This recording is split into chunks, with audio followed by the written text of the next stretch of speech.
Hello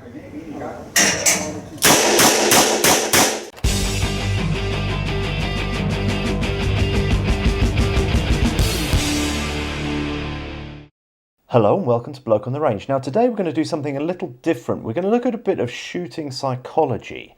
Now what you just saw was the last target presentation in a course of fire known as the Zillertaler Hochzeitstanz, which we shoot twice a year at British Alpine Rifles out here in Switzerland. Now if you go to YouTube and type in Zillertaler Hochzeitstanz or Zillertaler Hochzeitsmarsch, you get things like this.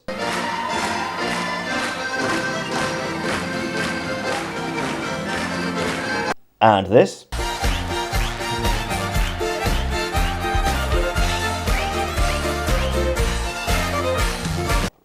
And this.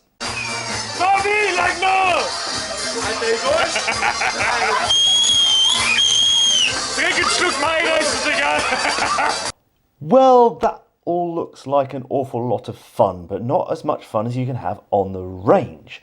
Now, the key part about the Zillertaler Hochzeitstanz dance is that it goes back and forth, as you've just seen. So how does this come into a course of fire? Well, let's start the video and I'll explain how it all goes. Oh, big and smooth compared to everything else I've been shooting.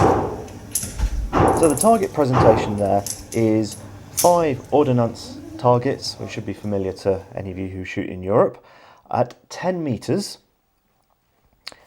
And what we do to start with is we load with 5 rounds.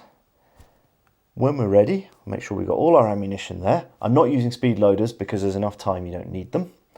So here we go, targets away, we've got 15 seconds. And the first time the targets appear, what we're going to do is engage them from strong side to weak side with a strong hand. Now I'm right-handed, so I'm going to shoot from right to left.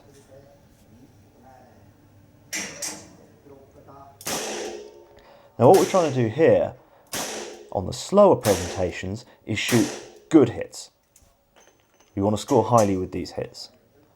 Targets go away for 15 seconds, we reload, and then we're going to get weak hand, shooting from weak side to strong side. So in my case, left to right. And as you can see, 15 seconds is more than enough to reload a revolver. Now again, on that presentation, we're also trying to make good hits, and it helps to know if you have to aim off for your weak hand or not, and I do. I have to aim off quite a lot because I don't practice, because practice is akin to cheating. One of these days I will get over that. So the next presentation is strong hand again, 6 seconds, and as you can see I'm leaning into it a bit more. This gives me a bit more of an aggressive stance, means I can come up a bit quicker, I've got a bit more recoil control, and I can make some reasonable hits. The next one's getting tricky, so 15 seconds away again. It's weak hand again, 4 seconds.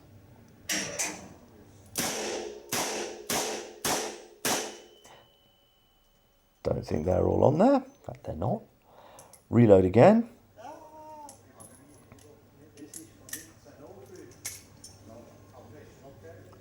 And then really aggressive start, really aggressive stance, hand to chest a bit, IPSC style, boff.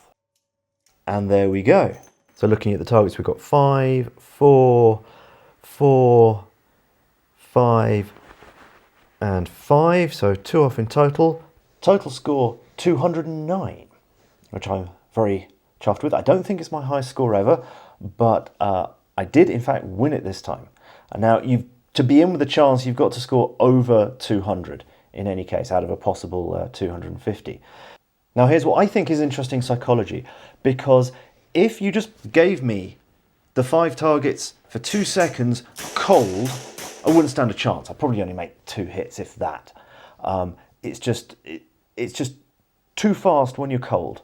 However, because you've started slow, and 10 seconds at that range is fairly slow, and you've sped up, you get into it, you really feel what's going on, you feel it getting faster, and you sort of start with a nice upright target stance and pom, pom, pom, pom, pom. And at the end, I'm really leaning into it and going for it aggressively.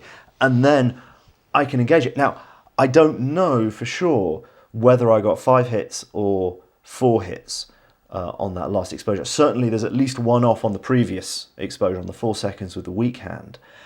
And I thought it was a good effort. I was quite pleased with it.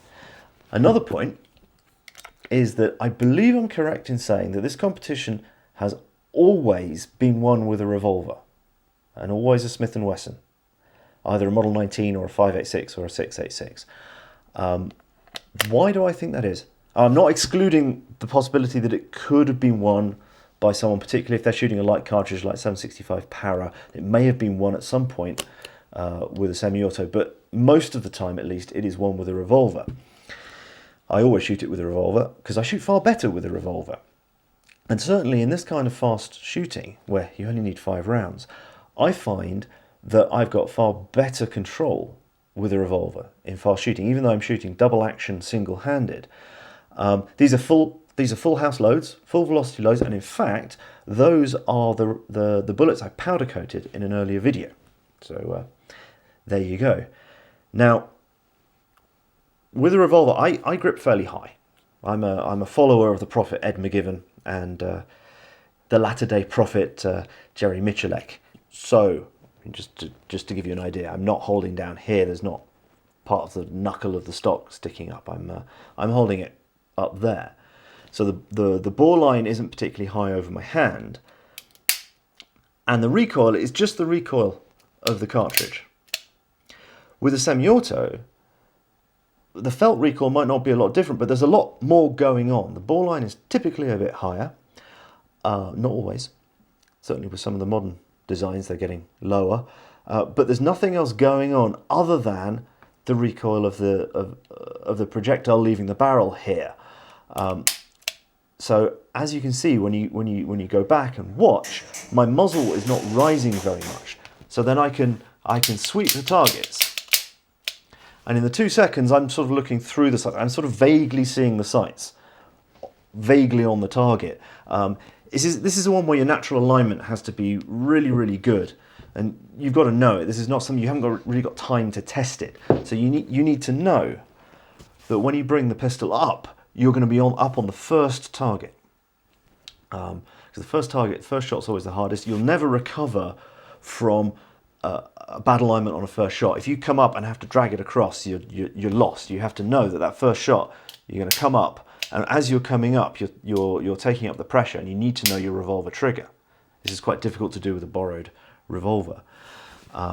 So you're up, bang, bang, bang, bang, bang, and you use the recoil to sort of bounce you onto the next target, and it's fast. It's hard. Couple of other interesting points. So this is sort of ISSF style. This isn't IPSC style. You don't have time to come up and put your finger in the trigger guard. You have to have your finger on the trigger, like in ISSF style shooting. So sorry for the USPSA types that offends, but that's just you don't have time. And another point is that, okay, it's specified in the rules that you go strong side to weak side each time, but it's in your interest to do so. And if you watch Olympic rapid fire shooters who are shooting 22 caliber sport pistols at 25 meters on a similar target presentation, not the same targets, but a similar presentation at 25 meters, and they're doing 8 seconds, 6 seconds, and 4 seconds like that, and they always shoot strong side to weak side with the alignment being on the first target. This is because if you do it this way, you can come across, and if you've got your hand on your chest like that when it's going fast, you can you don't change the tension in your shoulder too much. If you try and go the other way, you sort of wind up your shoulder, as it were. This way you're loosening it, but I don't feel that the effect is as much as going the other way. Certainly when I'm shooting two-handed, I'll tend to go left to right, and when I'm shooting one-handed, I'll tend to go right to left, because of just the way the different parts of your body work together, the tendons and the ligaments and the bones. It's with two hands on the gun, it seems to affect your position less to go left to right, and one-handed you definitely want to be going right to left if you have a choice.